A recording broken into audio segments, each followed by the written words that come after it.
G20 बैठक शिखर सम्मेलन लगातार भारत की सुरक्षा और भारत के हितों के लिए लगातार ये सम्मेलन प्रयास कर रहा है कि भारत उन बुलंदियों को हासिल करे जिससे भारत के लोगों की भी सुरक्षा हो। जैसे कि आप सभी जानते हैं कि देश की सुरक्षा के लिए जवान लगातार इस प्रयास में रहते हैं और बॉर्डर पर तैनात रहते हैं, लेकिन आजकल मार्कोस चर्चा का विषय बने हुए हैं और ये कैसे अपने काम को अंजाम देते हैं और ये कितने खतरनाक होते हैं दूसरे जवानों से, आइए हम जानते हैं। नमस्कार, मैं हूं आपके साथ अंजलि त्यागी और आप देख रहे हैं देश न्यूज। आज का हमारा प्रोग्राम है मरीन कमांडो। पाकिस्तान में कुछ आतंकी समूहों के हमलों की धमकियों के बीच जम्मू और कश्मीर पुलिस ने श्रीनगर में होने वाली G20 बैठक के लिए सुरक्षा की कड़ी व्यवस्था किए हैं।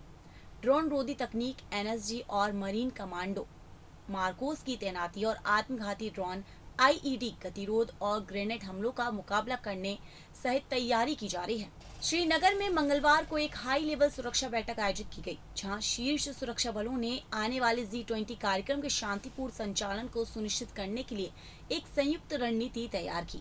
भारतीय सेना की विशेष इकाइयां सभी सहायता प्रदान करेंगी, ऊंचे जगह और गलियारे सुरक्षित होंगे, वहीं साथ ही NSG और मार्कोस कमांडो तैनात रहेंगे।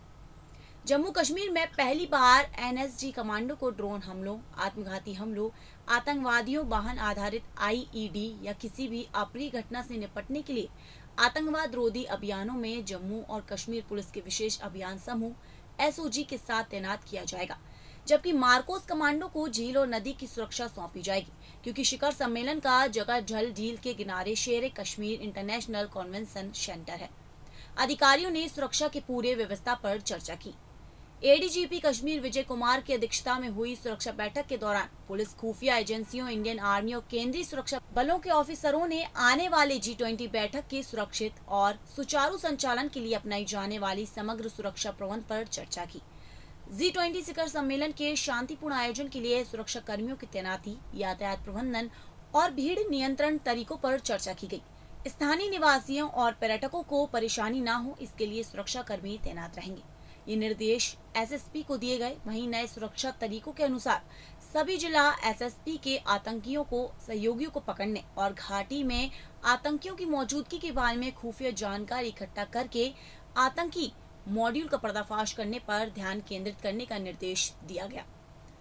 अधिकारियों ने कहा कि SSP को विशिष्ट इनपुट पर आतंकवाद विरोधी अभियान चलाने के लिए बोला गया है। मरीन कमांडो डल झील को सुरक्षा उपलब्ध कराएंगे।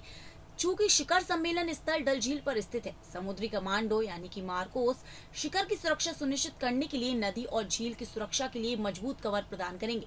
प्रवक्ता ने बोला कि सुरक्षा तरीकों के अलावा बैठक में शिखर सम्मेलन के दौरान विदेशी NGO और मीडिया कर्मियों से निपटने पर भी चर्चा हुई। भारत में इस साल 55 से अधिक स्थानों पर कुल 215 G20 बैठकों की मेजबानी करने की आशा है, जिनमें से 4, 22, 23 मई सहित पर्यटन क्षेत्र को बढ़ावा देने पर केंद्रित होंगी। पाकिस्तान ने श्रीनगर में बैठक को रोकने के लिए सऊदी अरब, तुर्की और चीन जैसे अपने सहयोगियों की पैरवी की। वहीं लगभग 50 प्रतिनिधियों की श्रीनगर में G20 बैठक में भाग लेने की आशा है, जो हिंदुस्तान के लिए कश्मीर घाटी में मानवाधिकारों के उल्लंघन के पाक के दावों को खारिज करने का अवसर होगा। सैन्य इकाई मरीन कमांडो संक्षिप्त रूप से मार्कोस और आधिकारिक तौर पर मरीन कमांडो फोर्स MCF कहलाती है। भारतीय नौसेना की एक विशेष बल इकाई है। मूल रूप से मार्कोस को भारतीय समुद्री विशेष बल का नाम दिया गया है, जिसके बाद में भारतीय नौसेना के अनुसार इसे व्यक्तित्व का एक तत्व प्रदान करने के लिए समुद्री कमांडो बल में बदल दिया गया था। संक्षिप्त नाम मार्कोस बाद में गढ़ा गया। वहीं मार्कोस की स्थापना फरवरी 1987 में हुई थी। मार्कोस सभी प्रकार के वातावरण में काम करने में सक्षम है, समुद्र में, हवा में और जमीन पर। बल ने धीरे धीरे अधिक अनुभव और व्यावसायिकता के लिए एक अंतर्राष्ट्रीय प्रतिष्ठा हासिल की है। मार्कोस नियमित रूप से जम्मू और कश्मीर में झेलम नदी और बूलर झील, 65 वर्ग किलोमीटर, 16,000 एकड़ मीठे पानी की झील के माध्यम से विशेष समुद्री संचालन करता है और क्षेत्र में आतंकवाद विरोधी संचालन करता है। संयुक्त हवाई उभयचर अभ्यासों की एक श्रृंखला आयोजित की गई थी। वहीं अप्रैल 1986 में भारतीय नौसेना ने एक विशेष बल इकाई के निर्माण की योजना शुरू की, जो समुद्री वातावरण में अभियान चलाने, छापे मारने और टोह लेने और आतंकवादी रोधी अभियानों को अंजाम देने में सक्षम होगी। वे बाद में विशेष नाव सेवा के साथ प्रशिक्षण आदान प्रदान पर गए। वहीं फरवरी 1987 में भारतीय समुद्री विशेषवर IMSF आधिकारिक तौर पर अस्तित्व में आया और 3 अधिकारी इसके पहले सदस्य थे। 1991 में IMSF का नाम बदलकर मरीन कमांडो फोर्स कर दिया गया। मार्कोस सभी प्रकार के इलाकों में संचालन करने में सक्षम है, लेकिन समुद्री संचालन में विशिष्ट है। वहीं बल ने दुनिया भर के विशेष बलों के साथ कई संयुक्त अभ्यास भी किए हैं। 2012 तक मार्कोस में लगभग 2000 कर्मी हैं, हालांकि सटीक संख्या वर्गीकृत है। वहीं मार्कोस द्वारा किए गए संचालन आमतौर पर वर्गीकृत रहते हैं।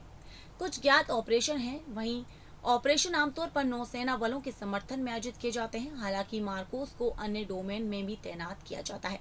मार्कोस की जिम्मेदारियां समय के साथ विकसित भी हो रही हैं।